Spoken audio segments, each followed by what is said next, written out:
Mari buka bersama dengan saya Matius pasal yang ke-6, ayat yang ke-9 dan ayat yang ke-10. Injil Matius pasal 6 ayat 9 dan ayat yang ke-10. Matius 6 ayat 9 dan ayat yang ke-10. Saudara perhatikan, cepat mari kita lihat sama-sama. Pagi ini saya mau bicara tentang penyembahan, worship di hadapan Tuhan. Matius 6 ayat 9 dan ayat yang ke-10. Karena itu berdoalah demikian. Bapa kami yang di surga, dikuduskanlah namamu, datanglah kerajaanmu, jadilah kehendakmu di bumi seperti di surga. Saya mau teruskan ayat berikutnya. Berikanlah kami pada hari ini makanan kami yang secukupnya, dan ampunilah kami akan kesalahan kami, seperti kami juga mengampuni orang yang bersalah kepada kami. Dan janganlah membawa kami ke dalam pencobaan, tetapi lepaskanlah kami daripada yang jahat. Karena Engkaulah yang empunya kerajaan dan kuasa dan kemuliaan sampai selama-lamanya. Amin. Nah, saudara sekalian, dengar apa yang saya mau katakan begini. Dari sejak TK sampai SMA, saya sekolah di sekolah Katolik. Dan setiap hari, setiap pagi kami harus mengucapkan akan doa Bapa kami ini. Jadi di luar kepala saya hafal akan doa Bapa kami. Karena itu setiap kali semua siswa harus mengulang-ulang akan doa yang sama. Nah, terus terang saya belum pernah bisa menghayati betul kenapa kami harus mengulang-ulang akan doa ini. Tetapi makin saya kenal dengan Tuhan, saya makin mengerti akan apa yang sebetulnya diajarkan oleh Tuhan. Kita diajar bahwa kita bukannya memiliki Allah yang legalistik, yang senang dengan patokan-patokan Taurat yang mati. Dia menggenapi akan Taurat dengan pribadinya sendiri di dalam Yesus Kristus. Tetapi ketika murid-muridnya bertanya, ajarilah kami berdoa, dia mengajarkan suatu pola doa, pattern doa yang begitu luar biasa, yang hari ini oleh jutaan umat manusia setiap hari dinaikkan kembali di hadapan Bapa di surga, dan dikenal dengan istilah nama doa Bapa kami. Nah, yang mau saya sampaikan pada pagi hari ini adalah bukan bicara tentang doanya itu sendiri, tapi perhatikan apa yang diajarkan oleh Yesus. Dia berkata, Bapa kami yang di surga, dikuduskanlah namamu, datanglah kerajaanmu, jadilah kehendakmu di bumi seperti di surga. Nah, permintaan yang pertama, datanglah kerajaanmu, jadilah kehendakmu di bumi seperti di surga. Doa itu, tenses yang dipakai atau jenis waktu yang dipakai adalah now, untuk saat ini. Setiap kali doa itu dinaikkan, maka doa itu bukan berbicara tentang apa yang akan terjadi. Nah, banyak orang berpikir, oh doa ini merupakan doa apa yang akan terjadi di mana kerajaan surga itu turun. Tapi ternyata jenis pengkalimatan yang dipakai, waktu yang dipakai untuk menyebutkan akan doa ini adalah doa untuk saat ini. Saat dimana kita menaikkan doa itu sendiri. Sebab kalau Anda perhatikan pada kalimat berikutnya, berikanlah kami pada hari ini makanan kami yang secukupnya. Kalau kita bicara soal makanan hari ini, tidak ada orang yang berkata, Tuhan beri kami hari ini makanan, lalu harapannya 3 bulan lagi baru datang makanannya. Kita kelaparan, saudara.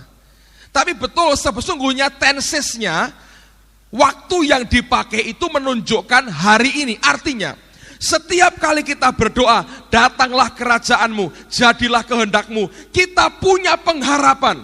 Pada hari kita berdoa, hari yang sama Allah akan menjawab akan doa kita. Amen, saudara. Sebab kalau kita berdoa hari berikutnya, maka jawaban yang muncul juga untuk hari berikutnya. Yang Tuhan ajarkan buat kita adalah setiap saat kita berdoa, setiap saat kita menyembah Allah, setiap saat kita datang kepada tahta Tuhan, maka kita bisa berharap kerajaan dan kehendaknya juga turun di tengah-tengah kita. Itu hal yang penting yang kita harus pegang.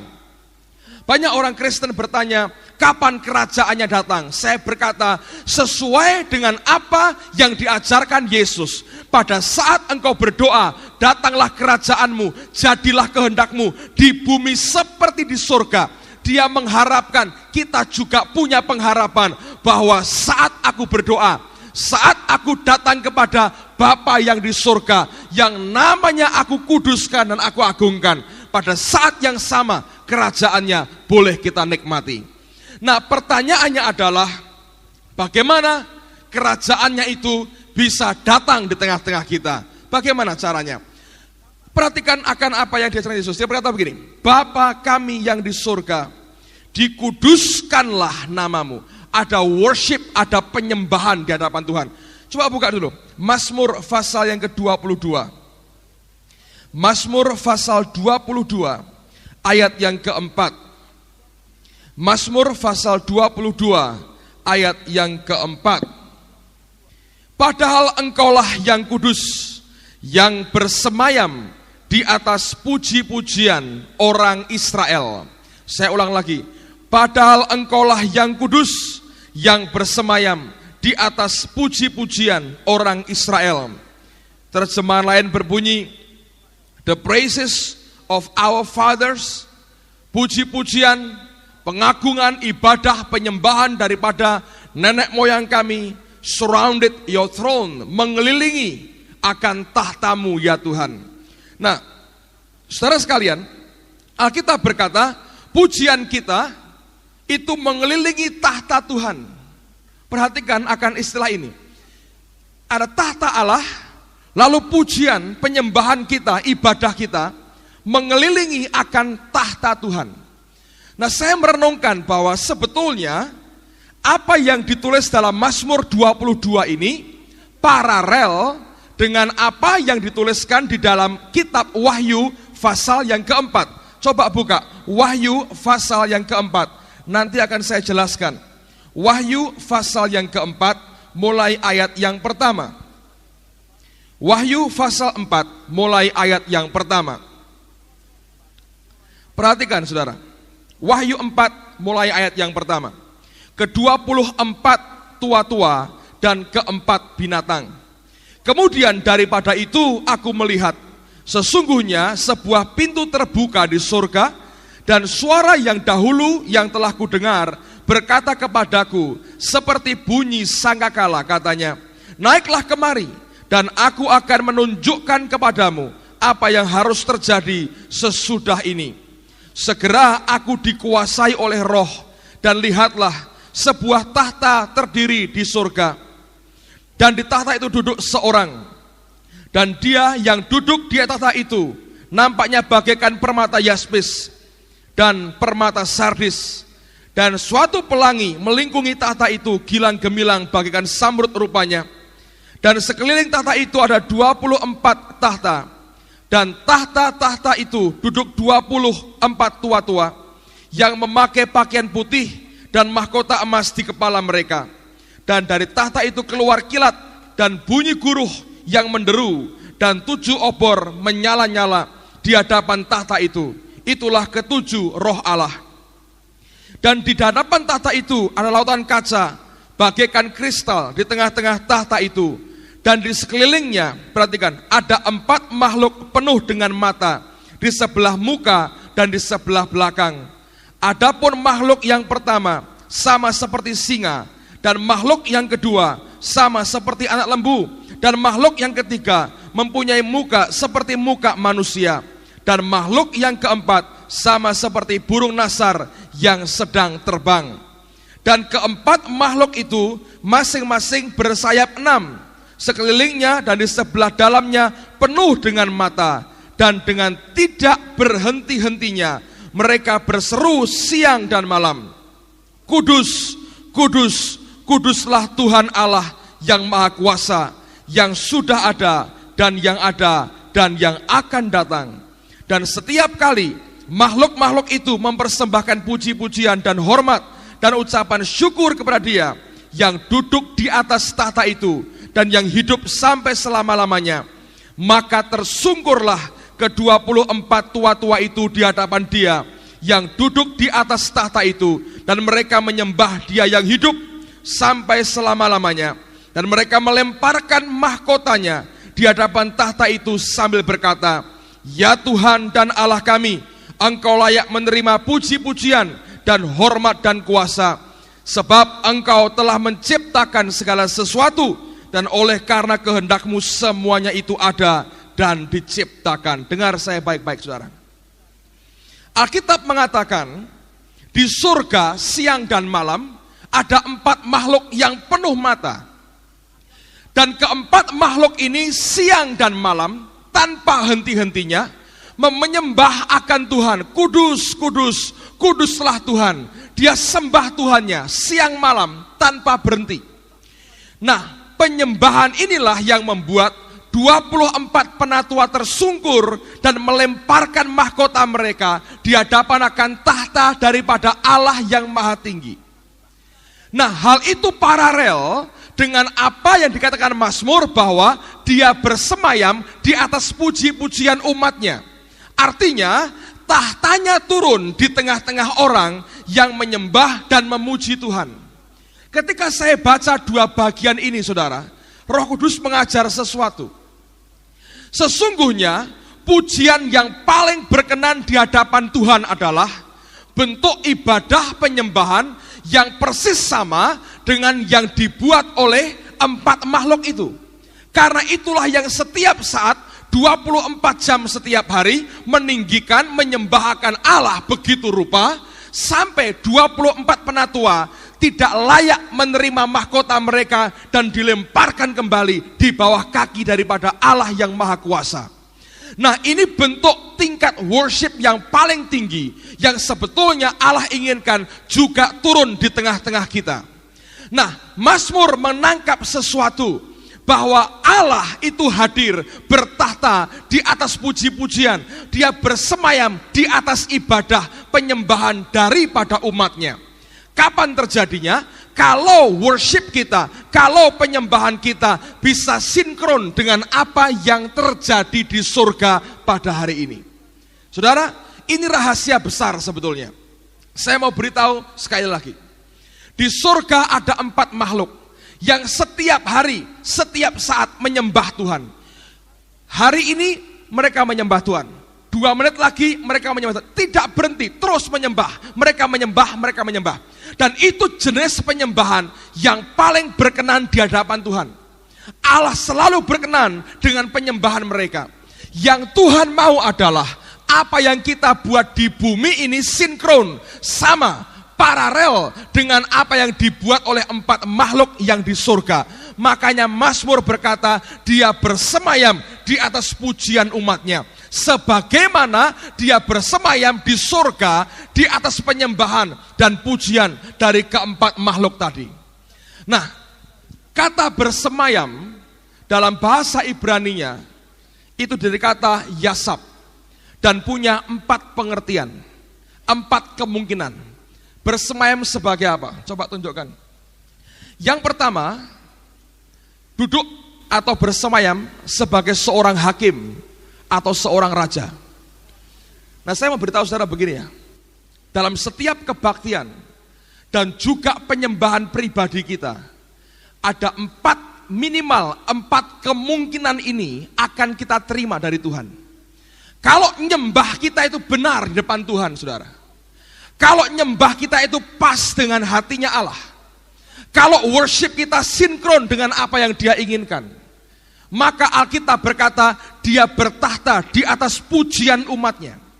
Nah, kata bersemayam, kata enthrone, kata bertahta itu, 1, sebagai seorang hakim atau raja yang duduk pada kursi jabatannya. Saudara bisa bayangkan, hakim atau raja zaman perjanjian lama itu mirip fungsinya. Dia bisa membunuh orang, dia bisa memberi kehidupan, dia bisa berkata kamu bebas, dia bisa berkata kamu akan terima hukuman. Oke? Yang kedua, dia bisa duduk sebagai satu pasukan tentara yang siap menyergap akan musuhnya. Yang pertama, duduk sebagai hakim atau raja. Yang kedua, sebagai tentara yang siap menyergap akan musuhnya. Yang ketiga, dia duduk sebagai bapak dari anak-anak dan suami dari istri. Duduk sebagai kepala keluarga yang sedang kumpul sama-sama. Dan yang keempat, duduk sebagai mempelai yang mendampingi kita. Bayangkan saudara, kalau ibadah kita benar, kalau cara nyembah kita benar, kalau itu dihadirkan setiap saat dalam kebaktian dan dalam hidup doa pribadimu, saya beritahu, saya tidak akan pernah dengar ada orang berkata, saya sedang wegah berdoa. Impossible, tidak mungkin. Yang membuat kita tidak pernah bisa berdoa, yang membuat kita tidak pernah bisa tahan untuk menyembah Tuhan adalah karena kita tidak pernah nyembah Tuhan sebetulnya. Kita hanya mencari berkatnya dan tidak mencari akan pribadinya. Dan saya beritahu saudara, itu kebodohan yang pernah kita buat sebagai orang Kristen. Saya pernah sampaikan di Bandungan 2 minggu lalu, atau minggu yang lalu. Ada 2 macam orang yang saya perhatikan punya kualitas yang sama, cuma motifnya berbeda. Yang pertama Yakub, yang kedua Musa. Nah dengar saudara, Yakub ini menurunkan 12 suku Israel. Musa hampir saja menggantikan posisinya Yakub. Anda pernah ingat ketika Allah berkata, Musa, aku mau habiskan orang Israel, aku mau turunkan generasi baru, bangsa baru lewat benihmu. Anda tahu itu ya? Musa tidak mau. Artinya di hadapan Tuhan, Yakub dan Musa itu punya kualitas yang sama. Cuman 2 orang ini punya interest, kepentingan, keinginan yang berbeda. Kalau Yakub yang diminta apa saudara? Berkat. Lahir, tumit kakaknya dipegang, jegal, namanya Yakub, tukang jegal. Begitu sudah gede sedikit, hak kesulungan ditipu, diambil, kasih bubur merah. Sudah. Bapaknya si Ishak mau berkati, ditipu, pura-pura pakai bulu, suaranya digede-gedein sedikit, minta berkat, nyerobot berkatnya. Siapa? Esau. Udah. Lari kan? Lari. Lari tidur. Lihat ada tangga ke surga. Ngomongnya gini, kalau Tuhan memberkati aku panggil sebagai Allah Yakub. Padahal Allah sudah dipanggil Allah Abraham, Allah Ishak. Tapi untuk Allah Yakub, sorry Tuhan, berkati dulu. Buktikan kau memberkati aku, bisa balik dengan limpah-limpah, nanti gua panggil lu Allah Yakub, katanya. Diberkati gak? Diberkati. Berkati, saudara. Kasih istri 2 sekaligus, saudara. Udah kan? Balik. Balik kan? Mau ketemu Esau, takut. Diajak gulat sama Tuhan. Sampai fajar. Dipukul sampai pincang, tetap nekat. Mintanya apa? Sebelum kau berkati aku, tidak akan aku lepaskan. Diberkati gak? Berkati lagi. Nih kau kasih. Bukan Yakub, Israel katanya. Balik pincang, tapi Israel saudara. Oke? Berkati. Tapi Musa lain saudara. Lain. Begitu ketemu Tuhan, permintaannya apa? Show me thy glory. Tunjukkan kemuliaanmu Tuhan. Banyak orang pengen tiru berdoa seperti itu, tapi nggak tutup, nggak tekan, saudara. Belum sampai lihat kemuliaan Tuhan, berhenti doanya. Tapi Musa, tunjukkan kemuliaanmu. Dia pengennya itu ketemu dengan dia. Alkitab berkata, seperti orang yang bicara dengan temannya, Allah ngobrol dengan Musa. Anda lihat, hidup 2 orang ini beda. Yang satu minta berkat, yang satu minta sumber berkatnya, Allahnya sendiri. Yang satu jatuh cinta dengan kekayaannya Allah, yang satu jatuh cinta betul dengan Allahnya. Orang yang seperti Yakub, hidupnya akan apa? Gebuk-gebukan dengan Tuhan terus, saudara. Lo percaya nggak? Pasti. Coba dengar nih. Waktu dia ketemu Firaun, Firaun tanya sama Yakub, umurmu berapa? Dia bilang, umurku pendek, nggak lebih tinggi dari nenek moyangku, dan buruk. Tahun-tahun hidupku buruk adanya. Ya betul, gebuk-gebukan terus. Di Laban, apus-apusan sama Laban, pinter-pinteran ngapusi, ya kan saudara? Nggak enak lah hidupnya. Pulang, pincang. Anaknya perempuan diperkosa, denied. Ngerti? Diperkosa. Lalu siapa lagi? Yehuda anaknya skandal. Si Ruben anaknya sendiri tidur dengan gundiknya Yakub sendiri. Ya, gebuk-gebukan enggak tuh? Gebuk-gebukan, saudara. Itu isinya gebuk-gebukan terus. Yusuf yang dia kasih ditangisi, mati, padahal dijual di Mesir. Makanya dia bilang, buruk tahun-tahunku. Kenapa? Golek berkat terus, saudara. Gebuk-gebukan dengan Tuhan terus. Makanya pincang. Nah, saya beritahu saudara, kalau Kristen kita itu Kristen cari berkat, kita akan gebuk-gebukan dengan Tuhan terus. Kalah, saudara. Nanti kita tanya, gimana hidupmu? Buruk. Tapi Musa, sekalipun gak masuk Kanaan, yang ngubur mayatnya siapa? Tuhan sendiri. Luar biasa. Gak ada kuburannya Musa, gak ada. Yang ngubur siapa? Tuhan sendiri. Waktu Yesus dipermuliakan di bukit kemuliaan, yang muncul Elias dan siapa? Musa muncul lagi. Loh, lihat. Sepanjang hidup Musa itu manisnya luar biasa. Bahkan sampai begini, saudara. Musa kawin lagi. Salah nggak kawin lagi? Salah toh? Ya. Miriam Harunnya ngamuk. Yang dibela siapa? Musa. Bukan berarti, ayo kawin lagi semua, saudara. Jangan begitu ya. Tapi saya mau tunjukkan ini loh. Hubungannya ini beda, saudara. Hubungan orang yang cari rezeki dengan orang yang nyembah Tuhan. Beda sama sekali. Lah kita mau yang mana? Terus terang saya berkata, sebagian besar orang Kristen carinya seperti Yakub.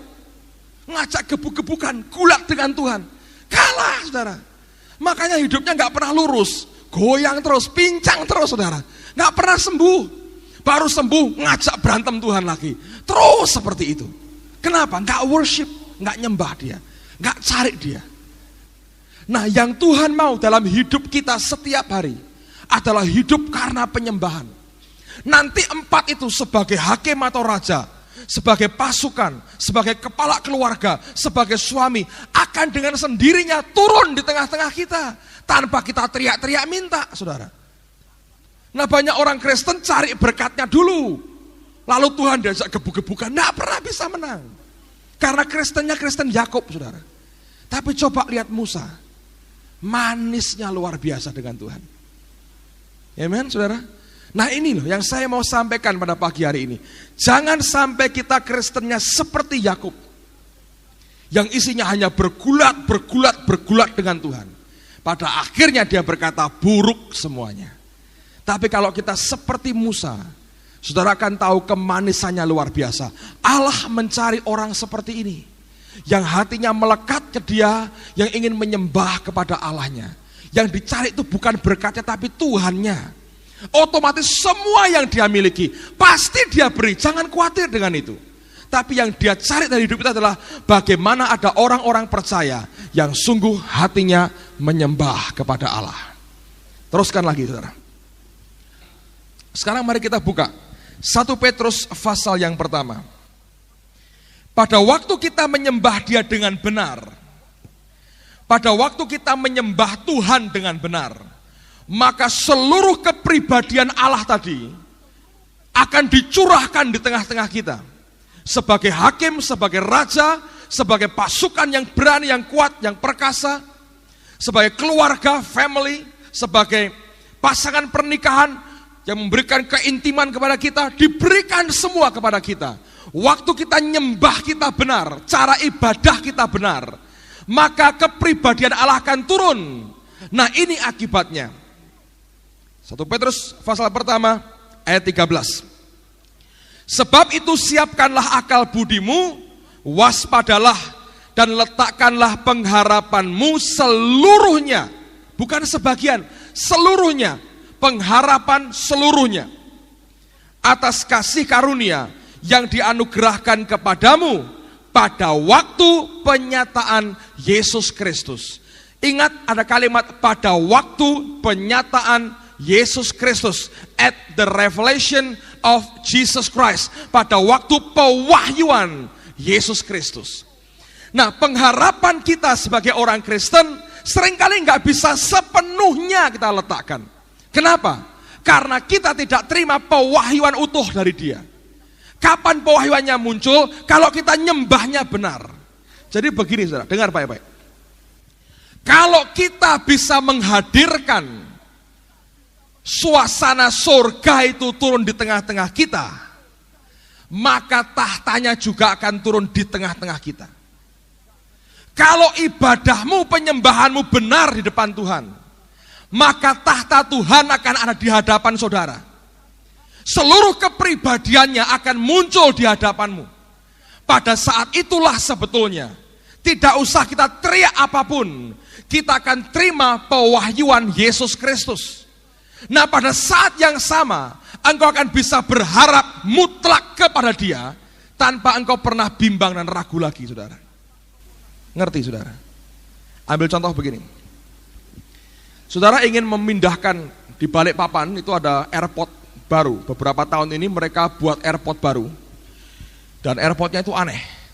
Tempat itu tadinya bukit, saudara. Bukit ya. Lalu bukit itu mereka potong, tanahnya dipindahkan tempat lain. Jadi bukit dipindah istilahnya. Itu butuh bulldozer, butuh traktor, butuh alat berat yang luar biasa. Nah, seorang insinyur ketika dia berkata, aku mau pindahkan bukit ini, aku butuh alat berat ini, dia harus tahu persis kemampuan alat ini. Ketika dia tahu kemampuannya satu demi satu, dia bisa berkata, alat ini kalau kerja sekian hari selesai, ditambah ini, ditambah ini, sekian hari akan selesai. Dengan dia tahu persis kekuatan masing-masing, dia bisa berkata, dalam waktu sekian bulan, gunung ini bisa pindah. Ketika digarap, terjadi, saudara. Itu perhitungan. Hal yang sama dengan hidup kita. Kalau kita terima pewahyuan akan Yesus, saudara, engkau akan bisa berkata, baiklah aku taruhkan seluruh pengharapanku kepada Dia. Kapan itu? Pada saat Yesus diwahyukan di depan matamu dengan jelas. Dan itu hanya terjadi kalau tahtanya itu muncul di hadapan kita, saudara. Jadi penyembahan itu bukan sekedar bahasa roh, tapi seluruh totalitas hidup kita di hadapan Dia. Bukan hanya tiap minggu di gereja, tapi setiap hari bersama dengan Dia. Kalau engkau cari Tuhannya benar, saudara, saudara akan ketemu dengan Dia. Kalau cari Tuhanmu keliru, engkau akan keliru dengan Dia. Banyak orang cari Tuhan kenapa sih? Satu, ada orang yang senang berorganisasi. Ya, siapa tahu dapat kedudukan. Dua, ada orang yang senang kegiatan. Siapa tahu ikut kegiatannya. Tiga, ada orang yang senang mungkin tampil di depan. Nah, gereja tempat yang bagus. Di tempat lain kan harus profesional. Di gereja falas sedikit gak apa-apa, asal berani. Tampillah di depan, begitu. Empat, karena utangnya banyak. Nah, siapa tahu ada berkat dan nubuat tentang berkat yang Allah beri ke gereja. Lima, karena keluarganya berantakan. Siapa tahu Tuhan kembalikan dan pulihkan. Jadi aku cari Tuhan. Jadi bukan cari Tuhannya, tapi sampingan-sampingannya yang utama dalam hidup kita. Nah, cara nyembah seperti ini loh, saudara, yang tidak memungkinkan tahtanya itu turun di tengah-tengah kita. Karena Anda perhatikan, di surga orang nyembah Tuhan dengan melemparkan mahkota. Di bumi orang nyembah Tuhan sambil cari mahkota. Nggak ketemu, saudara. Di surga, saya ulang lagi, orang nyembah Tuhan melemparkan mahkota. Di bumi kita nyembah Tuhan sama cari-cari mahkota. Nggak ketemu. Makanya tidak mungkin tahtanya turun di tengah-tengah kita. Lah mahkota yang kita cari apa? Macam-macam. Ya betul, mahkota bener emas 24 karat 10 kilo gitu kira-kira, atau kemuliaan. Di surga dilempar. Kalau ada orang bisa ngelempar tahtanya, itu turun. Mahkota dilempar, turun tahtanya. Tapi kalau ada orang cari-cari mahkota, tahtanya hilang, saudara. Dan itu perbedaan yang paling mendasar antara penyembahan kita di bumi dengan penyembahan 24 tua-tua di surga. Sekali lagi saya mau katakan, kalau ibadah kita itu benar, hati kita benar dalam mencari Tuhan, engkau pasti ketemu Dia. Tapi kalau tersungkurmu sambil cari-cari mahkota yang dibuang penatua tadi mana dicari, saudara, gak bakal ketemu dengan tahta itu. Ingat sekali lagi, di surga orang nyembah Tuhan sambil lemparkan mahkota. Jangan nyembah Tuhan untuk cari mahkota. Siapa tahu ya berliannya jatuh nanti. Siapa tahu sambil nyembah gitu cari-cari begitu. Banyak orang memanfaatkan, saudara. Saya pernah dengar cerita sejarah kuno dari Palembang. Saudara tahu namanya, ada orang namanya Hang Tuah? Ya. Menurut cerita begini, saudara. Ini orang yang cari kesempatan begitu. Hang Tuah dikirim oleh raja untuk menghadap kaisar Cina. Nah, di Cina itu ada kebiasaan. Setiap orang menghadap raja tidak boleh memandang akan wajah kaisar. Ketahuan mandang wajah kaisar, potong kepalanya. Nah, ini orang dari Sumatera ini berkata gini, wah, jauh-jauh ke Cina nggak lihat wajah kaisarnya, rugi. Bagaimana caranya aku nyembah kaisar sambil aku melihat akan wajahnya? Lalu dia maju ke depan, dia tersungkur, dia nyembah-nyembah. Lalu kaisar berkata begini, kamu ingin makan apa? Dia berkata, wah, aku ini suka makannya spesial katanya. Aku ingin kangkung. Kangkung dan bakmi kangkung, Jakarta mungkin saudara, bakmi kangkung, tapi tidak usah dipotong-potong. Kebiasaan kami makan kangkung yang panjang-panjang katanya, dan bakmi yang panjang-panjang. Oh boleh, mari kita makan sama-sama. Nah beneran, dimasakkan kangkung yang panjang yang nggak dipotong saudara, ceritanya begitu. Lalu ketika makan, kan rajanya di atas gitu ya, dia di bawah gini. Kalau makan nasi kan begini, nggak perlu lihat raja. Karena kangkung kalau gini kan enggak bisa, dia makan gini. Nah, dia angkat begini, dia lirik, oh itu loh kaisarnya gitu, udah dia makan. Banyak orang Kristen begitu kan saudara. Nyembahnya Tuhan itu punya motif lain gitu. Di surga nyembah mahkota dilempar, di bumi nyembah sambil cari mahkota, nggak ketemu. Nggak mungkin turun tahtanya, nggak mungkin. Terganggu, Tuhan terganggu saudara. Sedang duduk itu diblobosi, cari mahkotanya gitu. Gak bisa, dia terganggu dengan kita. Ini saya mau sampaikan, saya ngomong belak-belakan lah apa adanya supaya gampang ngertinya. Cara kita ini loh, sikap hati kita dengan dia itu mesti benar. Kalau sama-sama berani ngelempar mahkota saudara, turun di tengah-tengah kita pasti. Nah, tapi kalau nyari mahkota, gak bakalan ketemu. Tuhan bilang, sudah ada yang punya, jangan mau cari katanya. Saya mau beritahu saudara, nah ini yang membuat berbeda. Nah Efesus pasal yang pertama, ayat yang ketiga, saya pernah bacakan berulang-ulang. Allah memberikan kita apa? Every spiritual blessing in the heavenly places. Setiap berkat rohani, dia sediakan di mana? Di alam surgawi. Tempat di mana tahtanya turun. Setiap berkat rohani akan dia sediakan buat kita. Nah kembali saya mau katakan, kalau cara nyembah kita benar, maka tahtanya akan turun di tengah-tengah kita. Kalau cara nyembah kita tidak benar, keliru, engkau dan saya tidak akan terima apa-apa. Pertanyaannya sekarang, bagaimana caranya supaya kita bisa nyembah dia dengan benar? Nah sekarang perhatikan akan ayat yang penting ini saudara. Yohanes pasal yang keempat, ayat 23 dan ayat yang ke-24. Yohanes 4 ayat 23 dan 24. Yohanes 4 ayat 23 dan 24.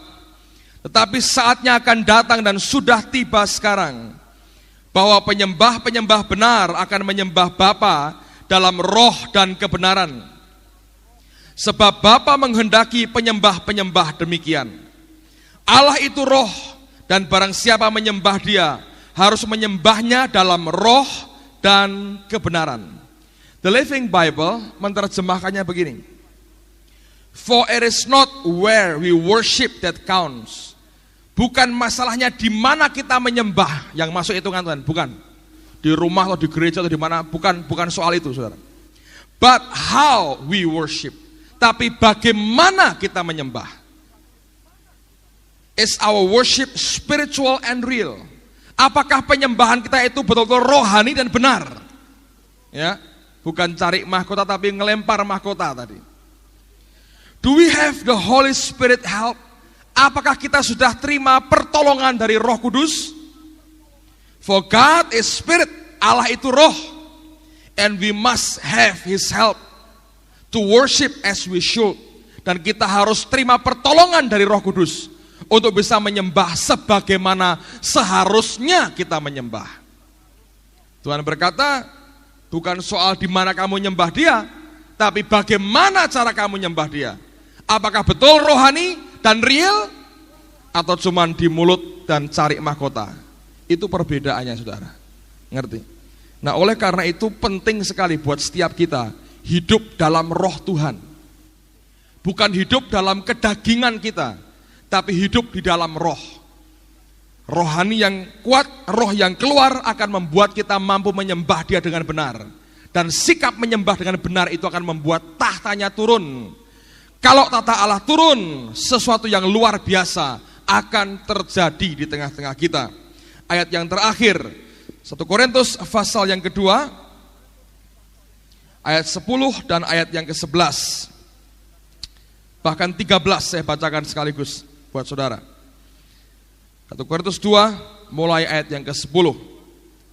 Karena kepada kita Allah telah menyatakan oleh roh, sebab roh menyelidiki segala sesuatu, bahkan hal-hal yang tersembunyi dalam diri Allah.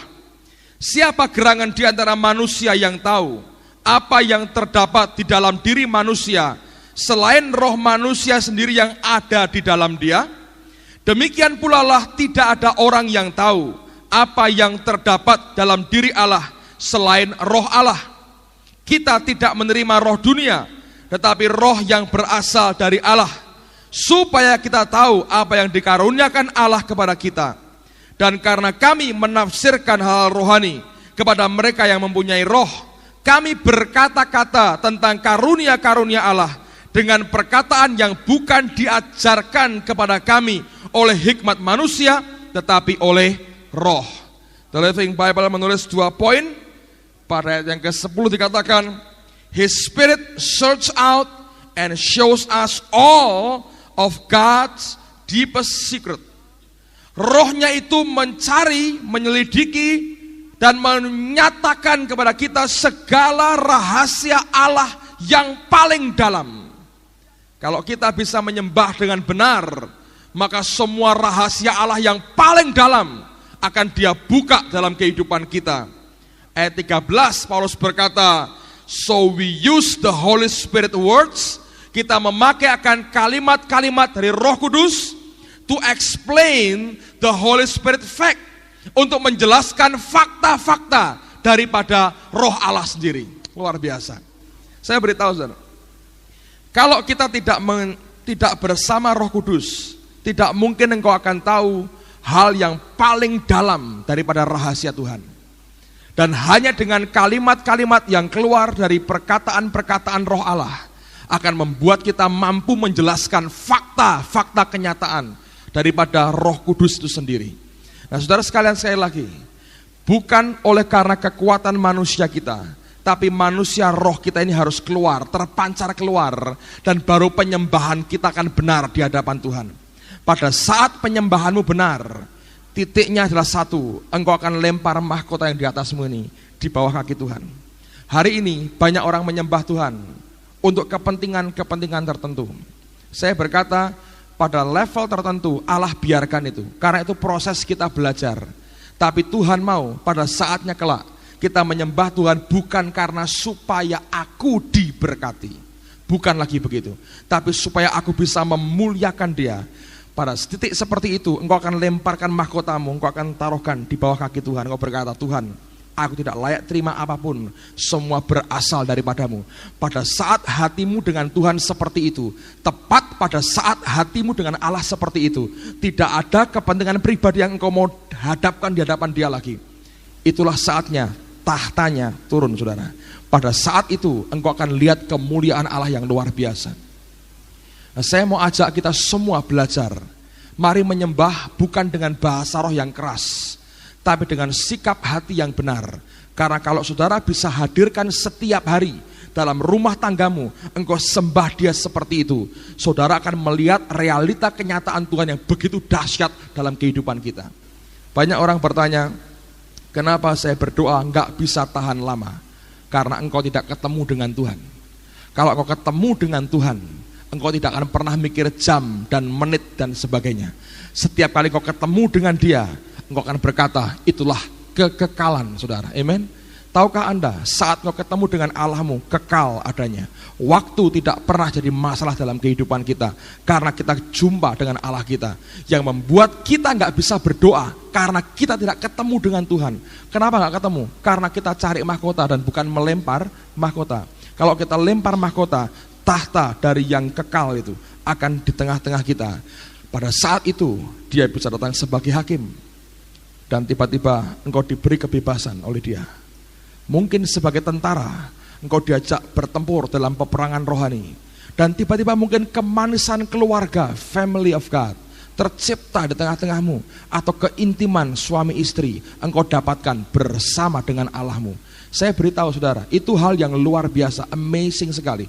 Apa yang dia sediakan buat kita. Tapi kalau kita mampu untuk bisa membawa seperti yang dibuat oleh 4 makhluk itu. Dan mengerjakan yang dikerjakan oleh 24 tua-tua. Saudara akan jadi orang Kristen yang beda. Kekristenan kita akan solid, saudara. Bukan karena berkat, bukan karena materi, bukan karena keuntungan pribadi, tapi karena hati yang melekat kepada Allah kita. Amen, saudara. Mari kita berdiri bersama-sama. Haleluya. Haleluya.